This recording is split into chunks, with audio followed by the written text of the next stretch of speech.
You hold the small ember to your lips. You breathe in. The smoke curls down into your chest, warm and bitter, and for a moment the edges of the world go soft. You think this is a modern thing, a habit of the last few hundred years, born in colonial ports and cigarette factories. It isn't. Humans have been pulling smoke into their bodies for far, far longer than anyone ever taught you in school. And the people who did it first were not bored. They were not addicted. They were reaching for something most people today have forgotten even exists.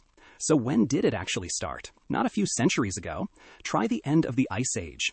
In the dry salt flats of western Utah, in a place archaeologists call the Wishbone Site, there is the burnt-out scar of an ancient hearth, a campfire, gone cold roughly 12,300 years ago. When the archaeologist Darren Duke and his team sifted through that old ash, they found something almost no one expected. Charred seeds, tiny and unmistakable. Tobacco. Let that land.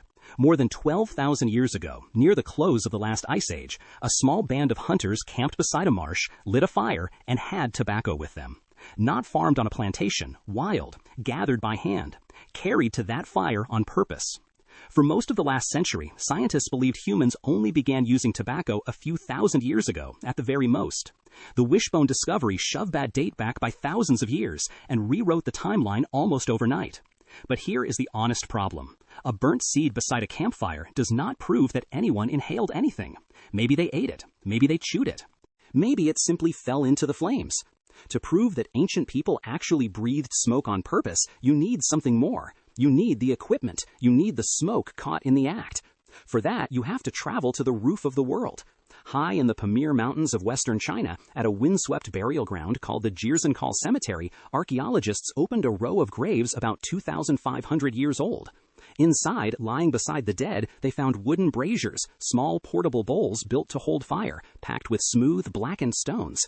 The chemist Yang Yeman and the archaeologist Robert Spengler took the residue, the faint chemical traces soaked into that ancient wood and stone, and ran it through their instruments. What came back was cannabis, and not the mild, everyday kind. This plant carried unusually high levels of THC, the molecule in cannabis that bends and alters the mind. Someone had heated those stones until they glowed, laid the cannabis across them, and filled the air with thick, potent smoke. At a funeral, deliberately. Why would people stand in the thin, freezing mountain air and breathe drugged smoke over an open grave? Hold that question. The answer is the entire point of this story. Because the same scene appears again, this time written down by one of the most famous authors of the ancient world. Around 2,400 years ago, the Greek historian Herodotus described a people he called the Scythians, fierce, nomadic horse riders who ruled the wide grasslands of the steppe. He wrote that they would build a small tent, heat stones until they were red hot, throw cannabis onto the burning rocks, and sit inside as the vapor swelled around them. He said they howled with joy in the smoke. For centuries, scholars rolled their eyes. They assumed Herodotus, who loved a good strange story, had simply invented this one. Then the shovels came out. In the frozen tombs of the Altai Mountains in Siberia, the archaeologist Sergei Rudenko excavated burials so cold that they had stayed frozen solid for over 2,000 years. The Pazyryk tombs. And there, preserved in the ice, was the exact kit Herodotus had described. The little frame of wooden sticks, the vessel of heated stones, the cannabis seeds. The tall tale was not a tale at all. It was an eyewitness report, confirmed by the ground itself, more than 23 centuries later. And it was not only cannabis, and not only smoke drifting in the open air. On the far side of the planet, along the Pacific Northwest coast of North America, the archaeologist Shannon Tushingham studied carved stone pipes more than 1,000 years old. Trapped inside them, she found nicotine, the addictive compound in tobacco, soaked deep into the residue. These people were not merely sitting near a fire. They were drawing smoke on purpose through a hand-carved tube straight into the lungs. Now notice something strange about that map. Tobacco in the Americas, cannabis across Eurasia. Two halves of the planet that had no contact with one another for thousands of years. No shared language, no trade routes, no knowledge that the other half even existed. And both of them, completely separately, arrived at the very same idea. Take a plant, set it alight, and breathe in what rises. When a behavior appears on its own, independently, on opposite sides of the world, that tells you something important. It tells you this was not a fashion and not a fluke. It was something the human animal kept discovering, over and over, wherever it wandered. So put all the pieces together. Tobacco at an Ice Age fire 12,000 years ago, cannabis braziers buried in mountain graves, smoke tents on the open steppe, nicotine sealed inside pipes across an entire ocean. Smoking is not a footnote of the modern world. It is one of the oldest human behaviors we can still pull out of the dirt. So let's reconstruct one of these moments. Picture a night on the high Pamir Plateau, 25 centuries ago. The air is cold and thin enough to ache in your chest. Someone you loved has died. The body lies wrapped on the bare ground, and the people gather around it, close, shoulders pressed together against the wind. A fire is built. The smooth stones go in until they glow orange in the dark. Then the wild mountain cannabis is laid across them, far stronger than anything growing in the valleys far below, and the smoke begins to climb, thick and resinous, sweet and sharp at once. Maybe there is music, a single-stringed instrument, plucked low and slow. The smoke wraps around the mourners, and their thoughts begin to lift and blur at the edges.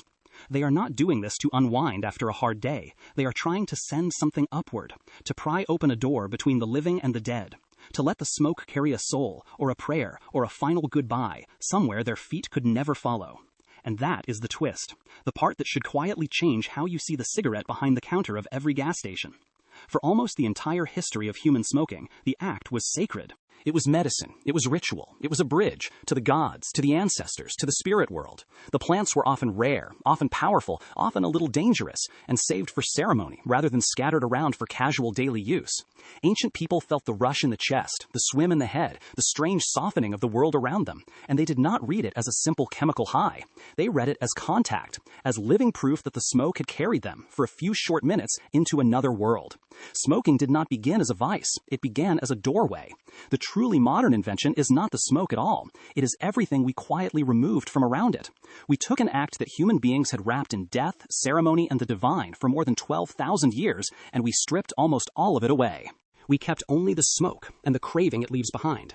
We turned a sacred bridge into something a person reaches for, outside on a break, alone, without a single conscious thought about what their hands are doing, or why. And that is where you walk back into the story.